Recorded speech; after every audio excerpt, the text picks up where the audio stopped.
Leftist पत्रकार किस तरह से हिंदुओं का ब्रेन वॉश करते हैं उसका एक उदाहरण देखिए।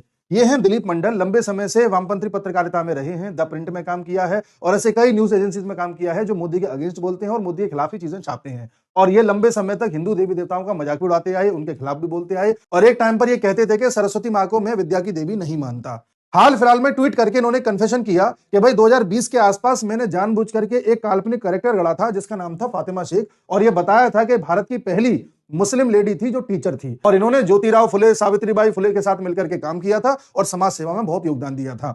अब इनका कहना है कि यह काल्पनिक कैरेक्टर था, मैंने जानबूझ के गढ़ा था ताकि हिंदुओं का कॉन्फिडेंस गिराया जा सके। इस कैरेक्टर के बारे में ना तो इतिहास की किसी किताब में दर्ज है, ना बाबा साहब अंबेडकर ने बताया है, ना कहीं बताया है। ऐसा ये खुद कह रहे हैं। बोले मैंने जानबूझ करके एक ऐसा स्केच भी तैयार करवाया जिससे लोगों को लगे कि हाँ ऐसा कुछ रहा होगा और फिर ये चीज बाद में विकिपीडिया पे भी आई थी और लोग ये मानने लगे थे कि फातिमा शेख कोई रियल कैरेक्टर है।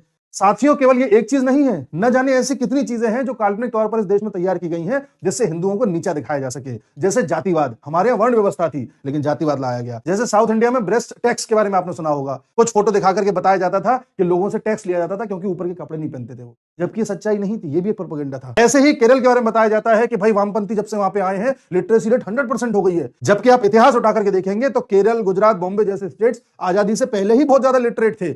लेकिन ये वामपंथी कभी नहीं बताएंगे। आप कभी भी अपनी संस्कृति की बात करेंगे, अपने मंदिर बनाने की बात करेंगे तो वामपंथी लोग आपको ऐसे तर्क देंगे कि इससे अच्छा तो अस्पताल बना लो, इससे अच्छा तो स्कूल बना लो, अरे तुम्हारा धर्म तो ऑर्थोडॉक्स है। इस तरह की बातें करी जाती हैं। और हाँ, कभी भी रामायण और महाभारत की चर्चा होती है तो बोला जाता है हिंदू माइथोलॉजी। माइथोलॉजी का मतलब होता है मिथ, यानी कोई कोरी कल्पना या झूठी कहानी। माइथोलॉजी जैसा एक झूठा शब्द केवल हिंदू इतिहास के साथ ही जोड़ा जाता है। कभी आपने नहीं सुना होगा क्रिश्चियन माइथोलॉजी, कभी आपने नहीं सुना होगा इस्लामिक माइथोलॉजी। ये सिर्फ हिंदू माइथोलॉजी शब्द यूज किया जाता है ताकि हमको और आपको ये लगे कि भाई हमारी रामायण महाभारत तो काल्पनिक थी।